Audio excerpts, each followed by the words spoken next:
Good evening and welcome to this second edition of Duke Reads for 2009, our second week in a row, as a matter of fact, and that's fantastic. With the new technology, happy to say we've added hundreds of viewers like you to our list, a growing list now of people who are participating in Duke Reads. I'm Frank Stasio. I'm host of The State of Things on North Carolina Public Radio, WUNC.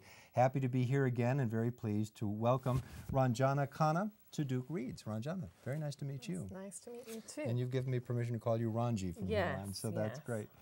She is Margaret Taylor Smith, Director of Women's Studies and a Professor of English Literature and Women's Studies, the Director of Undergraduate Studies at Duke, received her BA and PhD from the University of York in England, works on Anglo and Francophone post-colonial theory and literature, psychoanalysis, and feminist theory.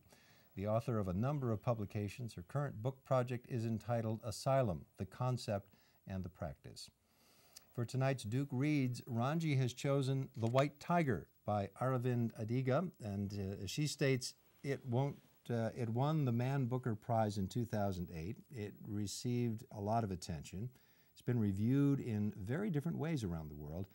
I became interested in the way in which India is currently imagined, with the prizes awarded to The White Tiger and also the Oscar success of Slumdog Millionaire. Both that film and this novel address the recent profile of India as successful or shining, as 2003 political slogan concerning economic optimism would put it. So in that context of a successful India and its urban elite, what does it mean to have stories of slum dwellers, rural populations, servants taking the center stage in this Anglophone novel? And why have there been such different global responses to the themization of poverty and struggle? I'm curious about the forms of masculinity and femininity and adulthood and childhood that go along with this. That's part of the discussion. We'll talk about the questions that you've had a chance to look at and, of course, take your questions along the way. Live at duke.edu is the email address. The Twitter tag is the #, #Duke Live. So happy to take your responses. Let's get to the first question. And this really gets to the notion of how India has been treated in the novel and how we're reviewing these novels. Why have India and Indian novels been so important for the history of the Booker Prize, perhaps the most significant annual literary prize awarded to one novel in the English language? Well, I think that looking over the 40 years now of the Booker Prize, you see a lot of changes in the way in which we classify books like The White Tiger. Anglophone literature has been thought of in many different sorts of categories. It's been included in the category of Commonwealth literature that was very important for some time, particularly after the independence of many of Britain's colonies, and the category of post-colonial literature that was also that was brought in a sense to take the place of the category of Commonwealth literature, which was one that was somewhat more politicized as a category than Commonwealth literature. But really, the representation of India in fiction in English goes back, of course, a lot further than the last 40 years. You see in much colonial writing by the British through the 19th century, and well, earlier than that even, but I suppose most obviously in the 19th century and the early 20th century, a great deal of texts that seek to represent India and sometimes seek to represent it somewhat authentically, right? Before that, of course, you also see a great deal of texts that are trying to represent it more imaginatively. Let me stop you there for just a moment. You made a distinction, I think, between Commonwealth literature and colonial literature? Right, yes. What is that? So in colonial literature, what we generally understand as colonial literature is the literature written during the period of colonialism. And Commonwealth literature is usually something that we understand as being written after the event of independence and during the moment in which the nation in question is becomes part of the British Commonwealth. And right? significantly, the colonial literature would have been written in the voice of British.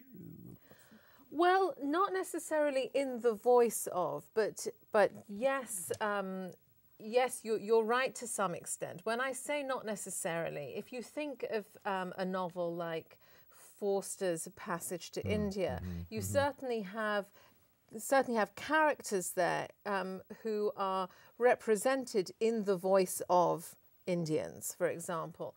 Or if you're talking about Kipling's Kim, for example, Kim was a boy who was half Irish and half English, of course, but one of the things that was quite magical about him as a boy was that he could slip in and out of being Indian and speaking of India in an Indian voice. So I mean, it gets to the question of voice, of course. And who gets to speak and who gets to reflect that voice. Who gets to speak, yeah. yes, who gets to reflect that voice.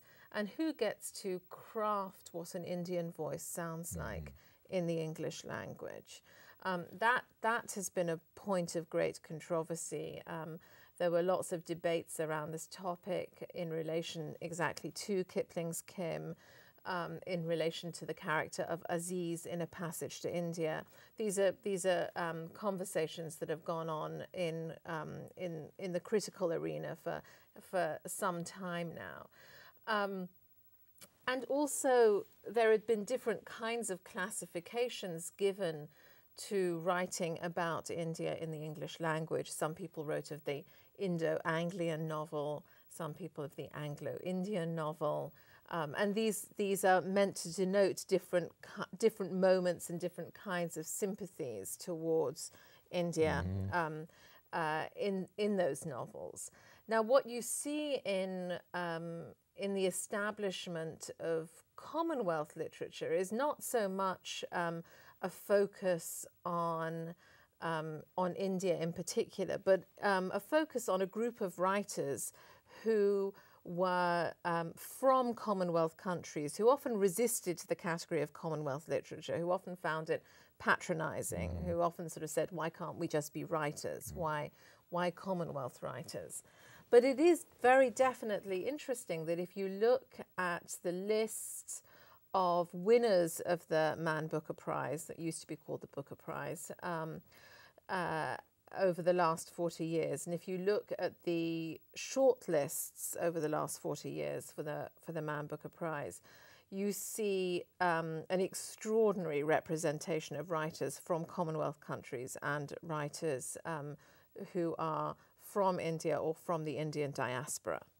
So what does this say? Does this tell us more about what is going on critically in Great Britain in terms of its consciousness and conscience about who should be telling the story, sort of turning over the reins, or is this because this fiction is, I suspect it's some combination of both? Well, I also suspect that it's some combination of both. I think that partly when you look at the choices of the winners of the Booker Prize,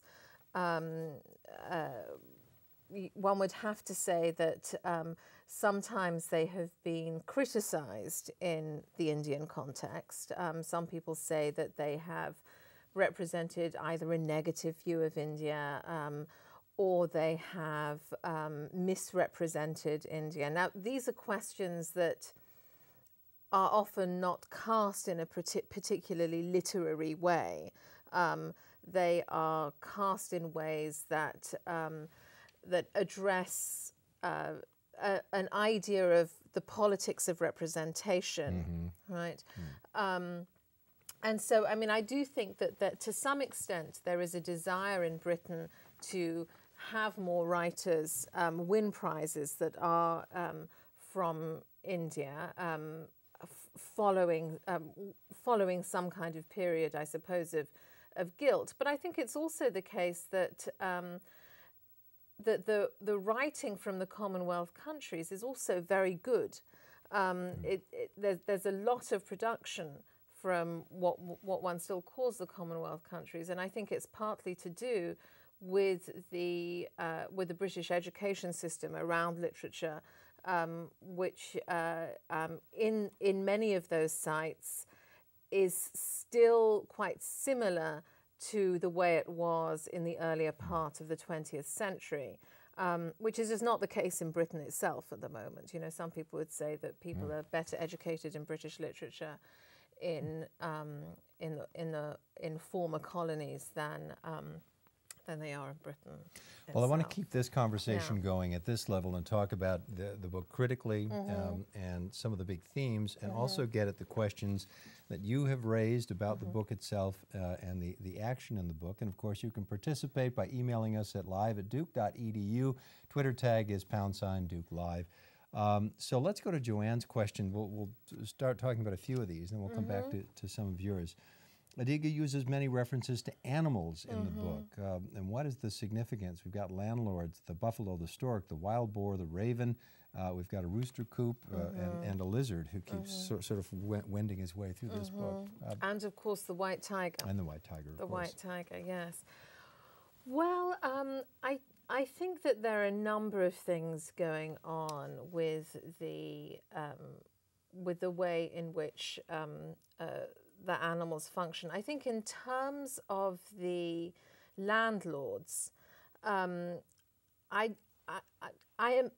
think that what Adiga is trying to do is in some ways something that writers like Salman Rushdie have done, which is to bring in some kind of magical and fabular quality to the text. Now these names like buffalo are presented to us in a sense through the eyes of the child, but they're not only names that are used by children, of course, in the novel, and also the family. The family also uses those names. So I do think that to some extent there is a kind of a magical nature about the power of these strong figures. Now, on another level, of course, we have the idea of the rooster coop, people who are confined, entrapped in a certain way of life in what's called the darkness, right? What's understood as the poorer rural areas, and those animals, if you like, who are stronger, who take on a different kind of power and control, and also there has to be some way of differentiating them, and so there's something quite comical about this mode. Now, I think that when it comes to things like the lizard is, if you remember, the lizard first appears in the schoolhouse, and the boy, he's important. I mean, he's given the name Munna, of course, which means boy, right? He's not. He rarely. He only comes into being Balram later on, of course. So when Munna sees the lizard, he faints, right? And there is this sort of this moment of loss of consciousness happens more than once in the novel in relation to the lizard or the frightening animal, right? The white tiger, indeed. And in the case of the lizard, I think each time we see Munna's relation to the lizard in the novel, it's a way of tracking the growth into manhood, right? Into a certain kind of aggressivity also that comes with that in the novel. So we also see towards the end of the film, the end of the novel, excuse me, towards the end of the novel, we have the image of, yes, it is once again a lizard who crawls over the poster of Balaram as a wanted poster, man, and who then just the lizard then just darts off, right? And it's almost a moment of finally having control of the lizard. Isn't going to stay there. The lizard isn't going to stare him in the face anymore. The lizard isn't going to cause this loss of consciousness anymore. And in fact, Balaram has come into some kind of way of controlling things. The white tiger as well, so he's come into his humanness and his manhood, but also the one animal here who is, while the landlords are wild animals in a sense that they have their freedom, unlike the roosters and the chickens who are caged and domesticated. The trump animal here is the predator, is the white tiger, who emerges out of all this as a unique animal unto itself. Which brings us to this question. You talked about the fabulous quality of the animals themselves and how they've been treated in fables through the ages. And there's a question about the use of and I think you raise it as well, the framing device. Right, These letters to the Premier of China, of all things. What's happening there? Well, I mean, I think on one level, one has to take this at face value, that Balaram tries to create some kind of sense of the commonality between the two nations, right? That they are both supposed to be rising superpowers, if not already existing superpowers. And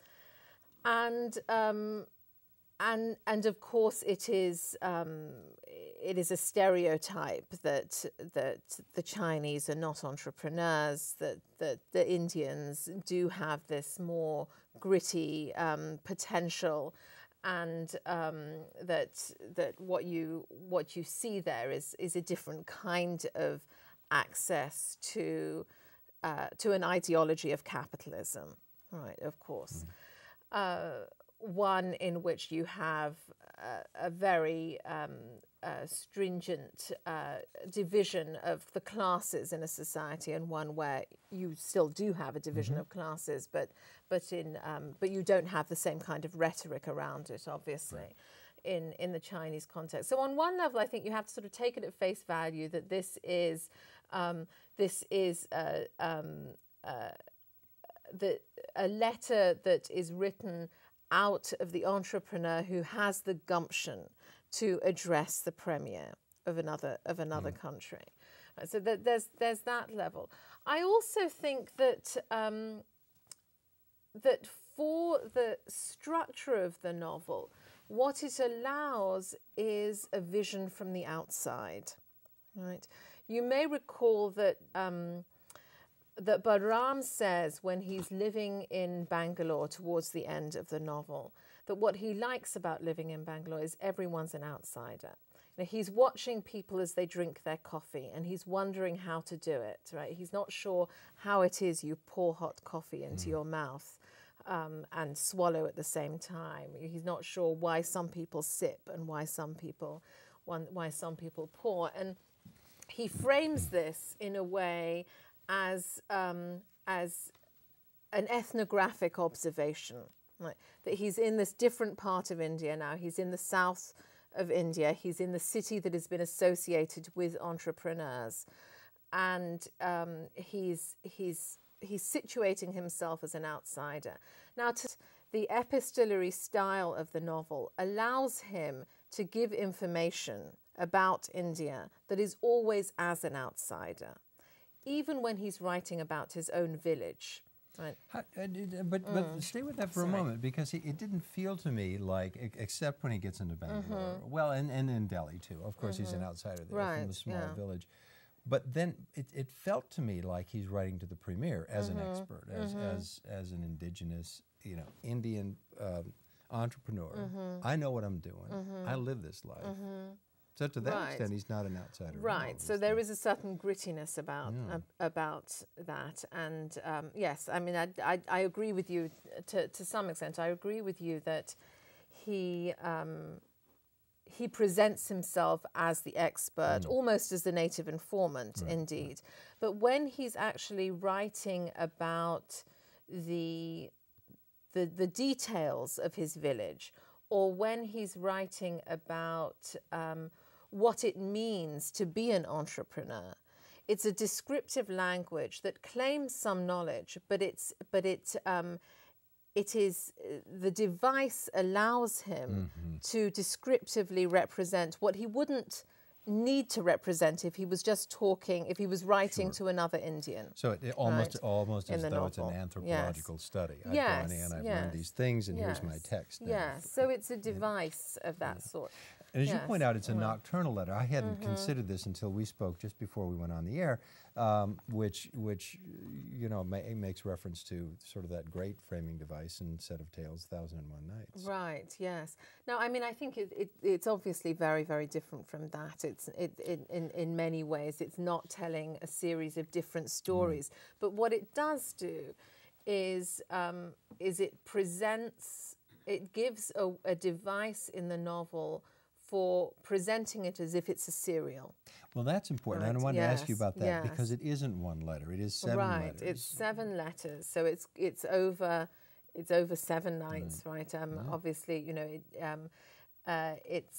it allows for some kind of point of suspense at the end of each letter, which asks you to keep coming back.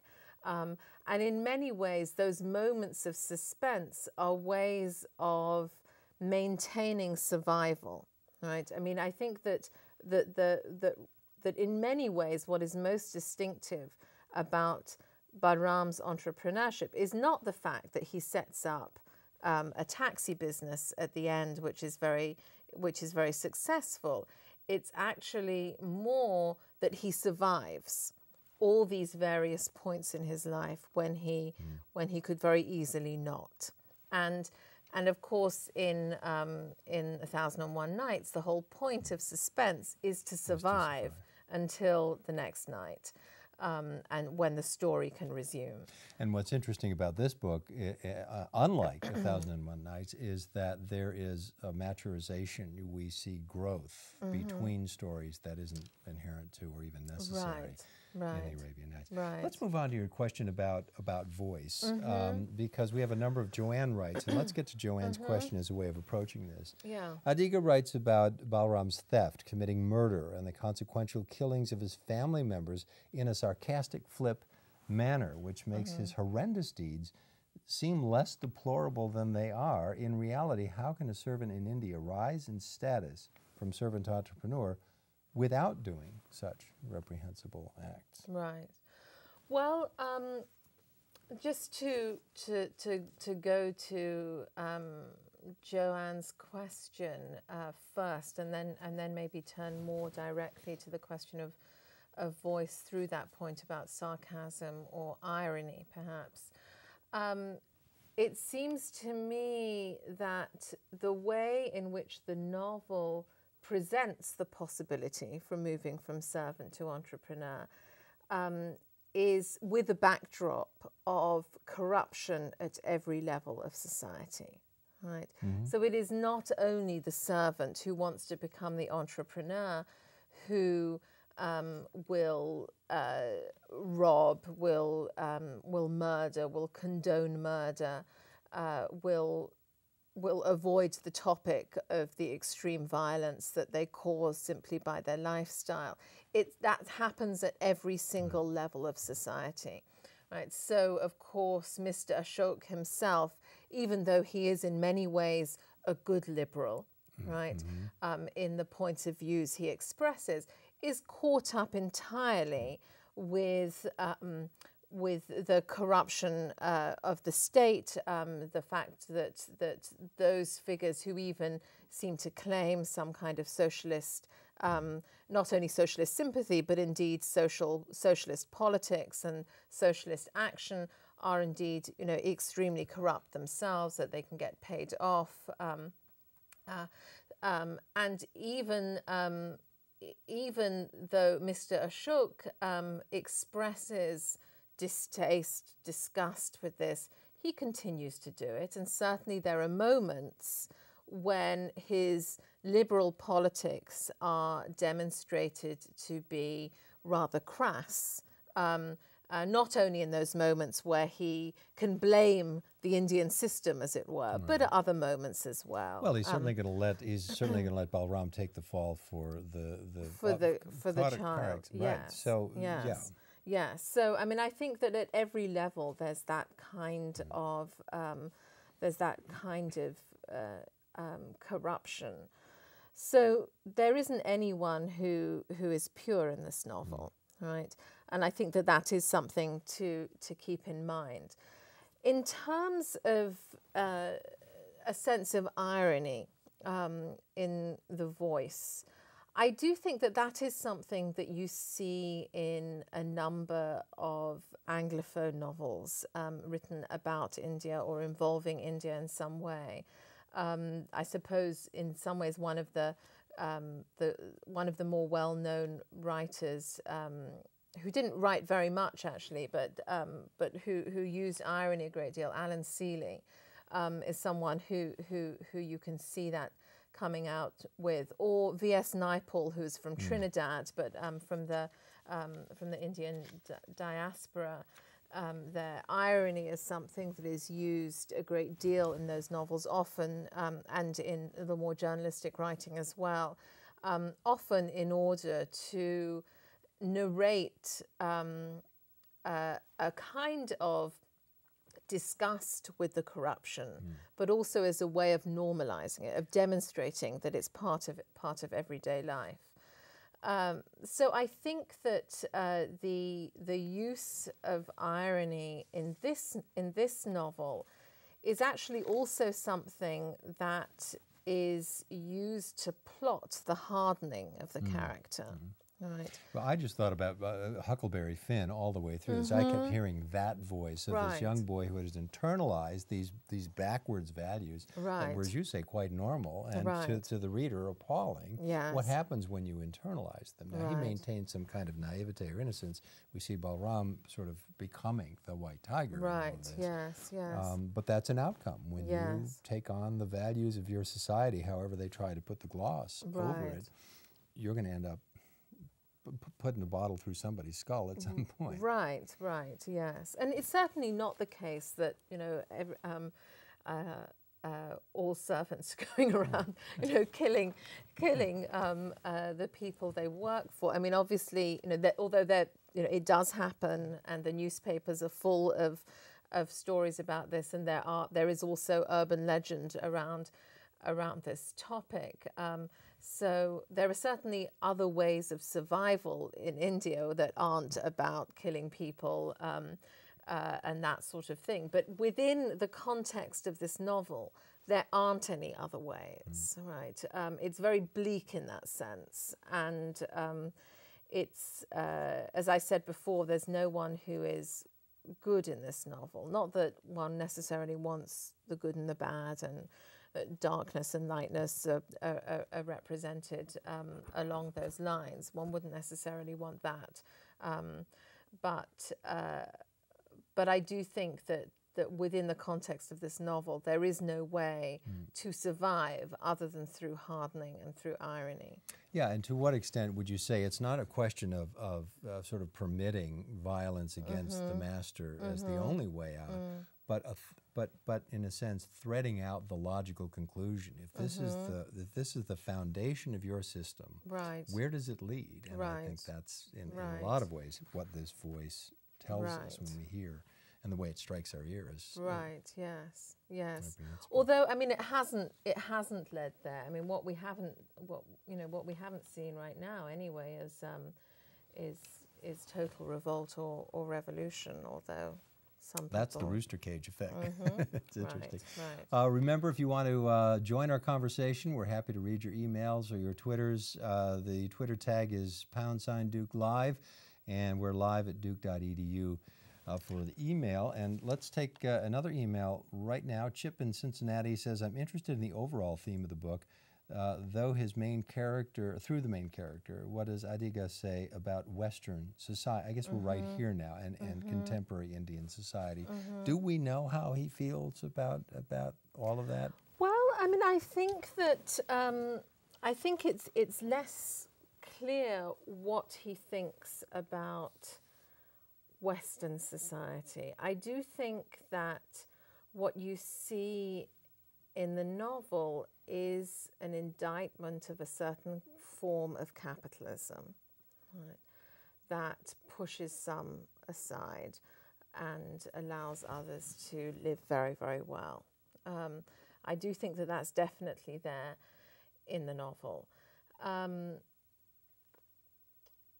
It's also clear in the novel, and this, I suppose, would be a criticism of the novel, that in terms of voice, just to continue on that theme a little bit more, there are some problems that I think Adiga faces in maintaining the voice of the servant class. And he's obviously clearly highly educated himself. And I mean, you know, one knows the biographical details of this. You know, he's been at the best universities in the US and in the UK.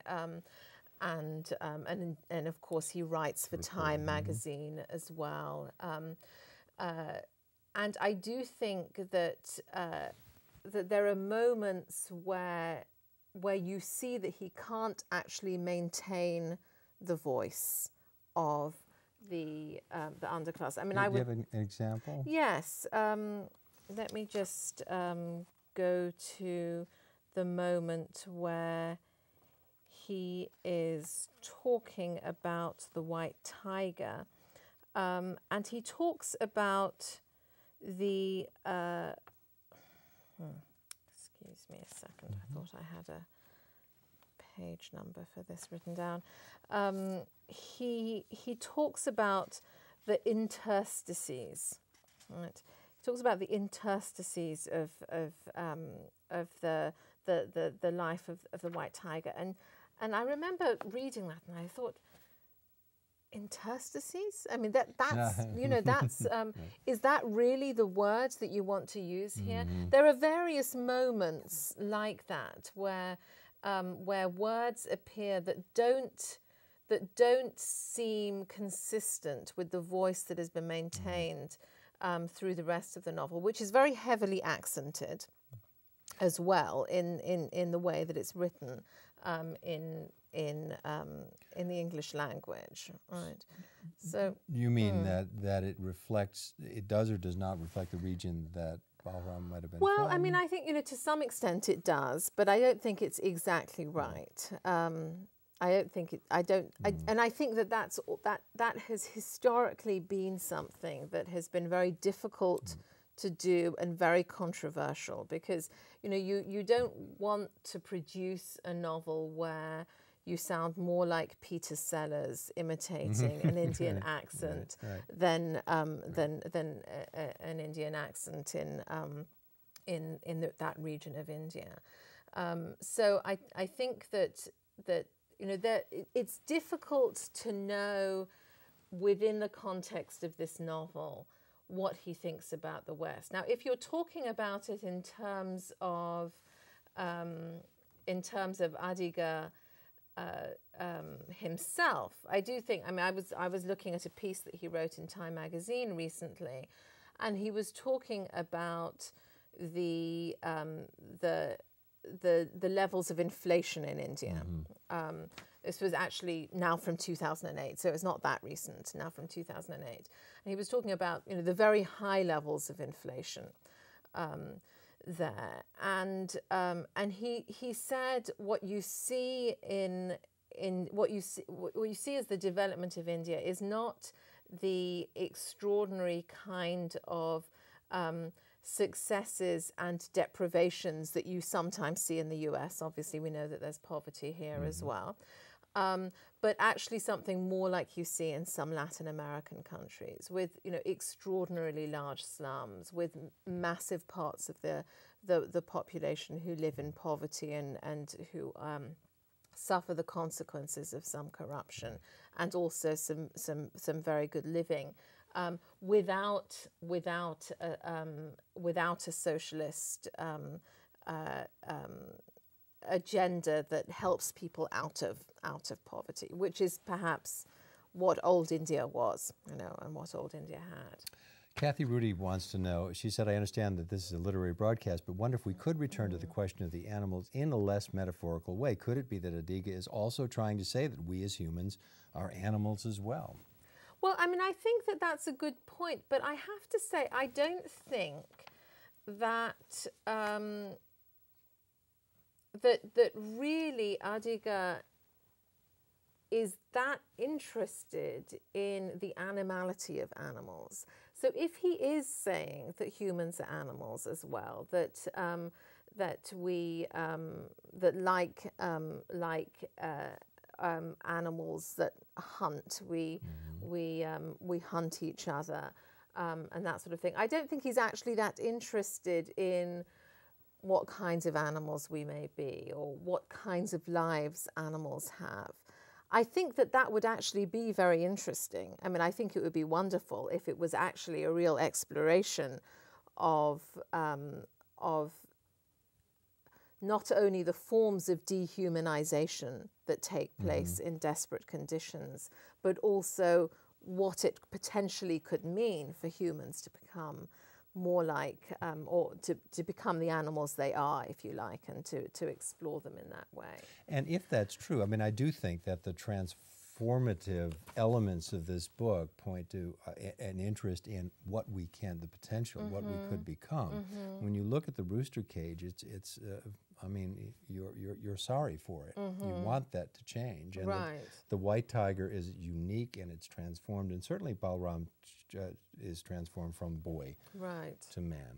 It feels like that's more what interests him. And how are we going to turn out in this cauldron of economic change? I mean, I do think that that's true. I mean, I do think that there are moments in which, you know, whenever he's talking about sex, he's talking about, he uses the term dipping my beak into, right? And there is a way in which the coarseness of the rooster coop context, in a sense, leaves no possibility for any kind of relationship other than that. And I know that Kathy Rudy has been doing a lot of work on animals, in fact, and on the food industry, and I do think that there is part of that in her question, but also in that idea from the novel about the rooster coop, that it is that this site of extraordinary confinement and viciousness doesn't allow for any other possibility of relationality. Now, I would hope that that's not the case with animals that roam, right? And it's not the case that animals aren't confined in zoos. So, you know, if there is, perhaps that's another way of saying that if there was something positive in the novel, maybe it could be investigated through animals that aren't confined in this way. But they are all confined in the novel, and to some extent, a large number of the humans we meet are also confined. Let's move on to the fourth question, and I invite your questions as well. Live at duke.edu is the email address. Twitter tag is #DukeLive. And take more of your questions. And on to number 4, the idea of the global enters the novel through different kinds of technology, books, radio, car, airplane. The world of the novel is engaged through different technological media. How is the space imagined and negotiated through bodies and technological entities that mark distinctions between local, national, and global? Right. So one of the things that was very interesting to me is that when we're in the darkness, we are in the world of animal-drawn carts, right? Not even human-drawn rickshaws. We're talking about a very kind of the rural form of transport is one that can move only locally within that context. And then there are various kinds of changes that you see, from the cart to the bicycle to the car. Some moments of walking on foot, but actually very few. The train station, the aeroplane, right? Different kinds of access to different spaces become available through those different technological media, right? And also through different kinds of print. You see this, but I suppose let's just stick with the modes of transport first of all. You see that there is something that is made available from moving out of the particular rural area to the town through one mode of transport, then going to being transported with a certain kind of class privilege is to go around in the car that is the Honda City, right? And which is, of course, the name of a car, but it's also one that is then transported to the city, right? Which is a great relief to Balaram, of course, because it means that he is going to be maintained in employment, right? And then that allows him and the characters in the novel to move around the city as if they belong to it, right? And of course they don't belong to it. Mr. Ashok doesn't belong to it. Pinky Madam, as she's called, which is an unbelievably stereotypical name, one should say. But Pinky Madam is foreign completely, but she is able to navigate her way around the city, and of course with murderous effect, through the car. The corrupt brother-in-law of Pinky Madam, Mr. Ashok's corrupt brother, arrives from one part of India to another part of India on the train, and the train station becomes the location of possibility of movement. And of course, Balaram will escape ultimately, although it doesn't even seem particularly like an escape. It seems quite simple, through deciding not to go directly to Bangalore, but to go through a more circuitous route to Bangalore by train. And of course, Pinky Madam will leave by the plane. Right. Now, on one level, of course, this is just a representation of what the modern world is, but it's also, I think, in the novel, thematized partly because Balaram's access to particular spaces becomes available through this technology, and his confrontation to the global, with the global, for example, is through the airport rather than driving to the airport. It's not actually himself getting on the plane. It's not with any knowledge of what happens elsewhere that he gains in other way. Right. It's not through the television. It's not through a form of print media. You know, and I suppose his correspondence with the Chinese premier is something that he thinks about because he reads about it in the newspaper. And of course there are the murder journals, of course, that also circulate among the servant class. But those do not, I think, shape the way in which space is imagined in the novel. The car, of course, is, I think, the most significant. But that brings you back, as you say that, to the rooster coop. I mean, again, what traps you? What is it? And it's a function of imagination. It's what you fail to imagine. Right. You see yourself as a rooster in a coop. That's who you are. But now you can imagine, of course, this great moment. I mean, learning to drive, the idea, just reading about that and trying to imagine why that could be so important to anybody when we take it as a rite of passage and such a simple step in our development is crucial. It gets him from one place to another and as you suggest, opens his imagination. And he can see himself in all kinds of other situations and possibilities. Right, yes, it does. But the airport, now you have to guide me there because in a sense he doesn't have much, does he, sense of the global? It really is all focused on India and those places. It is focused on India, but actually dropping the idea of dropping Pinky Madam off at the airport, that she's going to leave by plane, that does enter into his imagination. And so you know, it's very definitely something that happens elsewhere, that there is this kind of taking off, and well, there's literally a taking off from this context. It is quite confined to India in that sense, but there are these moments. Obviously there's the correspondence with the Chinese premier, and there's also this movement off to America that shape his world. You know, you talked a little bit about the stereotypical names, and one of the criticisms of the book, I think in the New York Times in particular, said that he moved, that was sometimes too fantastic and a little too glib with his characters who occasionally became cardboard. I somehow didn't feel that. I felt that he had created enough space that this was going to be a fantastic, fabulous kind of a book. But did you get that sense maybe that the characters, particularly the American Pinky Madam, was a bit of a cardboard? Right. I mean, I did feel. I mean, actually, I felt that the women characters in the novel were more cardboard cutouts than the male characters. But also, you know, to some extent, I do feel that there was some stereotyping going on. The corrupt brother, also, who comes in with his bag and he wants to save the bag because it's a fine bag, it's Italian made. It shouldn't be left with the politician when money is transported. It should be used again, right?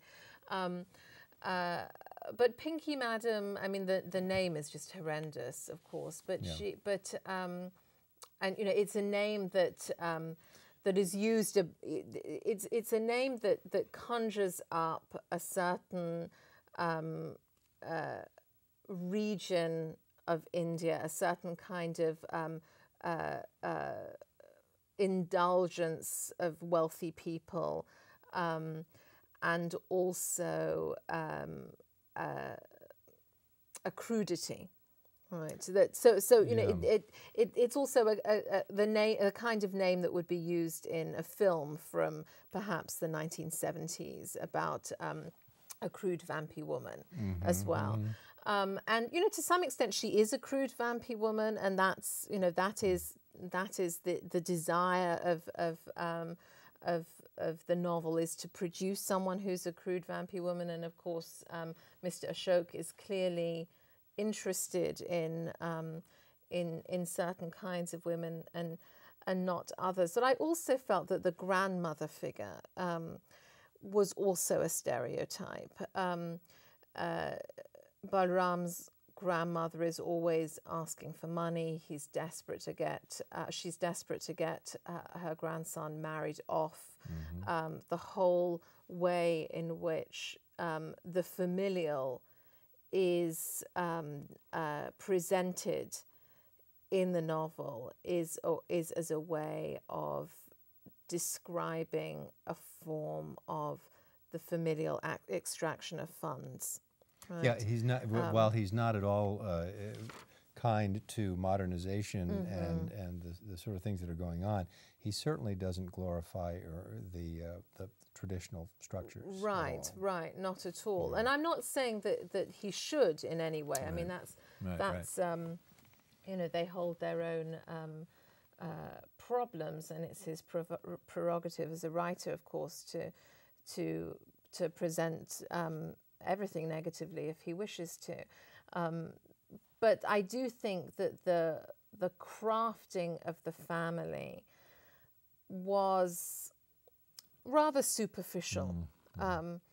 And I don't think he was ultimately that interested in the family unit. So I'm not quite sure why it's there at all, to be perfectly honest. I mean, I'm not sure. Maybe it's there as a way of tracking the child's growing alienation from a familial life. But he never, there isn't the voice of the child that has affection for that family. I don't think that's ever there. Well, and as the white tiger, he may have been uniquely estranged from the family from the start, and that happens. People who just are never seem to be at home. With home. So, absolutely. Let's move on to the last question, and again, we're inviting your questions and comments as well, live at duke.edu.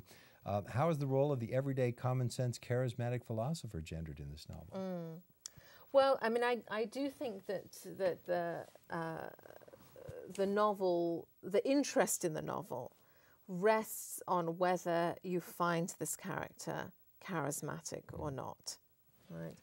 And a number of reviews have found him really quite charismatic. He has an interesting turn of phrase. He's obviously a good storyteller, and somehow his the sides of him that are crude and violent are are framed in a way that is quite appealing, right? There are the moments of vulnerability which I think help with that. I don't think that we're asked to like him necessarily, but I think that that's true of a lot of charismatic figures. Right? We don't have to like them, but we are nonetheless attracted to them in some way. Now, how it's gendered, I do think that that it's gendered partly in relation to an ability to move through space and to sideline female characters in the novel. I don't think that they, as I said, I don't think that they're interesting characters at all. I do think that the kind of camaraderie with the fellow servants, but then also the movement away, the sort of the desire to be slightly different, to be the white tiger, is something that can only be occupied by the masculine figure.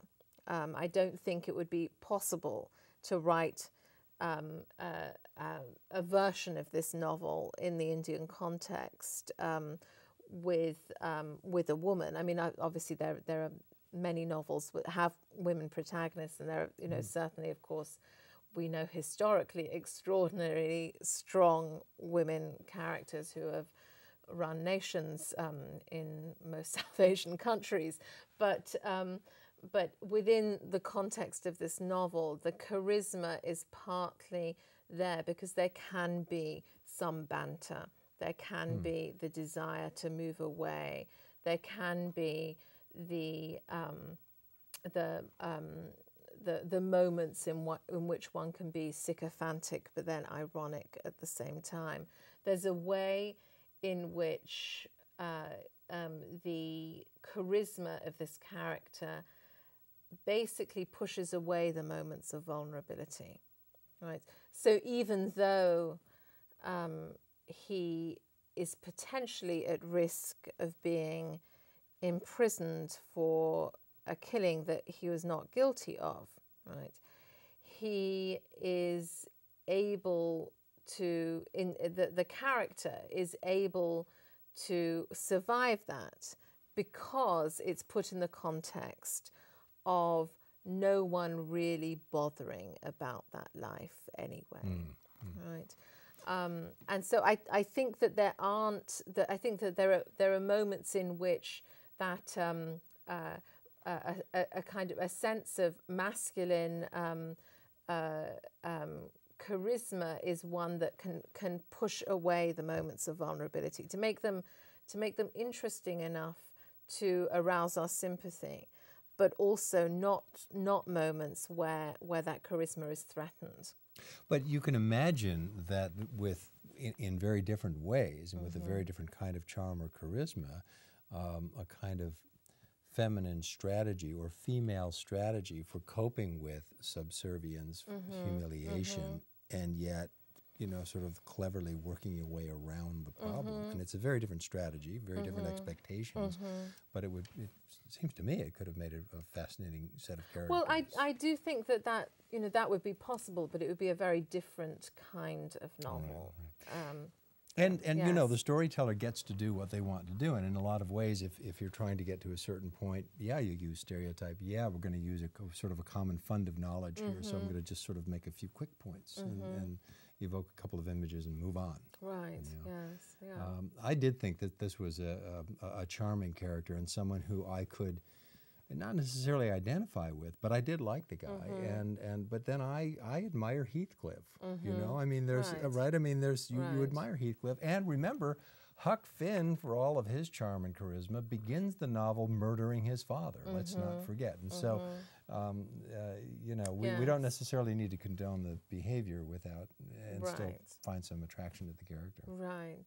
I mean, I think one of the things that, of course, is quite interesting in that regard is that you know, he's actually not a loved character in the context of the novel, right? He's patronized in some ways, but actually no one really loves him. You know, some people tolerate him, some people stick with him because he's on a path of success. But so that makes him different from many charismatic figures in novels where they're often loved. So, fascinating conversation. Thank you so much for bringing this book to our attention. Well, thank you very much. I enjoyed talking about it. Ranji has joined us again as part of Duke Reads, and we're very happy to have had this discussion about the white tiger and open up whole new worlds to us. And let me remind you that this Friday, November 13th, you can tune into Ustream for office hours, noon Eastern Time, with Donald H. Taylor, Jr. He's Assistant Professor of Public Policy. We'll be discussing the healthcare debate. That also would prove to be an interesting conversation as well. Duke Reads is going to be back in January 2010. Until then, good reading and happy holidays. Thank you.